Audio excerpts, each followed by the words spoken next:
La demande croissante de la société moderne à établir des habitudes alimentaires saines a augmenté ces dernières années, ainsi que la demande de produits qui contribuent à la prévention des maladies cardiovasculaires. Dans ce contexte, l'industrie alimentaire joue un rôle fondamental en mettant à disposition du consommateur des produits avec une faible teneur en sel. Par exemple, dans le cas du jambon de pays, le sel est utilisé comme conservateur naturel, si bien que sa diminution pourrait affecter la qualité et la sécurité alimentaire du produit.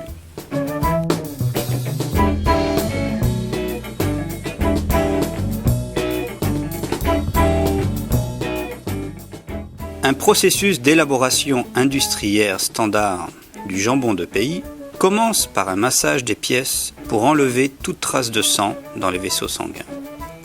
À la sortie du massage, les jambons sont recouverts de sel nitrifié et stockés dans des récipients à une température d'environ 5 degrés, pendant une durée qui oscille entre 11 et 13 jours, selon le poids de chaque pièce.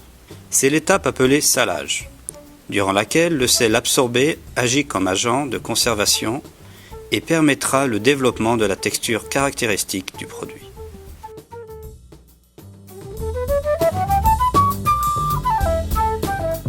Ensuite, les pièces sont lavées à l'eau froide et disposées sur des chariots pour la phase de repos.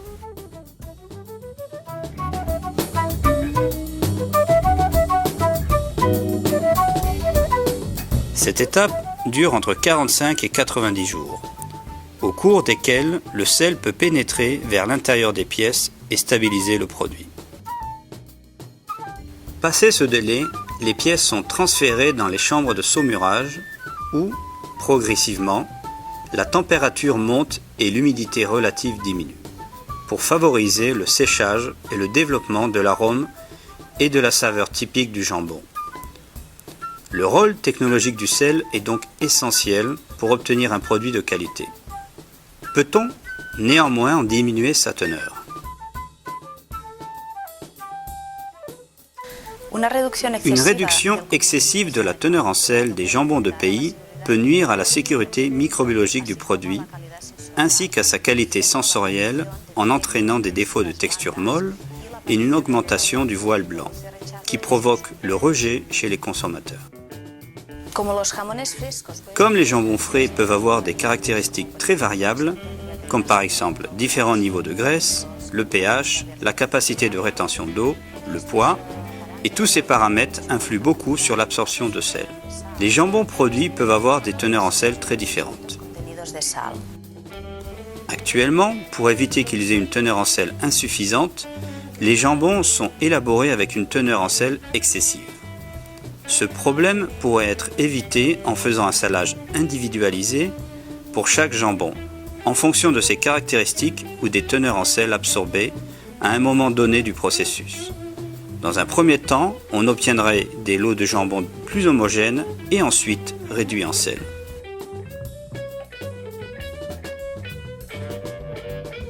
Dans ce projet, un exemple d'exécution a été mené à bien. Après 4 jours de salage, selon le processus d'élaboration standard, on a utilisé un appareil à rayon X pour déterminer la quantité de sel absorbée. Les pièces qui absorbent la teneur en sel souhaitée passent directement à l'étape de repos.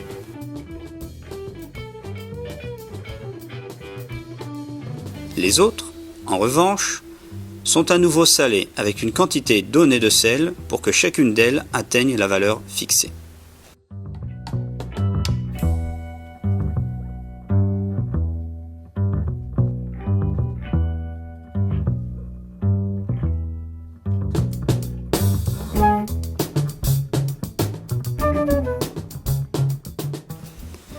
Les résultats de caractérisation avant l'étape de repos montrent que des lots plus homogènes et avec une teneur en sel réduite sont obtenus. Le salage standard décrit dans cette étude produit des lots de jambon hétérogènes quant à leur teneur en sel.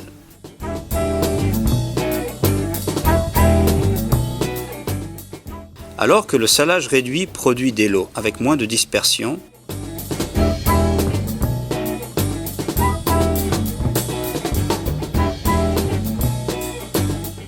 et avec une diminution de la teneur en sel plus ou moins importante selon la teneur en sel fixée.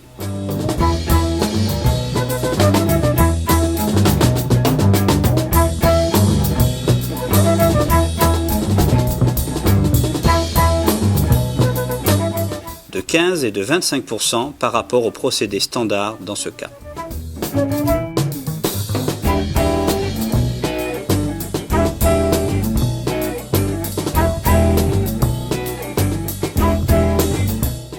En conclusion, l'innovation est l'une des clés pour améliorer la compétitivité des entreprises et contribuer à l'amélioration de la santé de la population, sans pour autant renoncer au plaisir de ces aliments qui font partie de leur propre culture.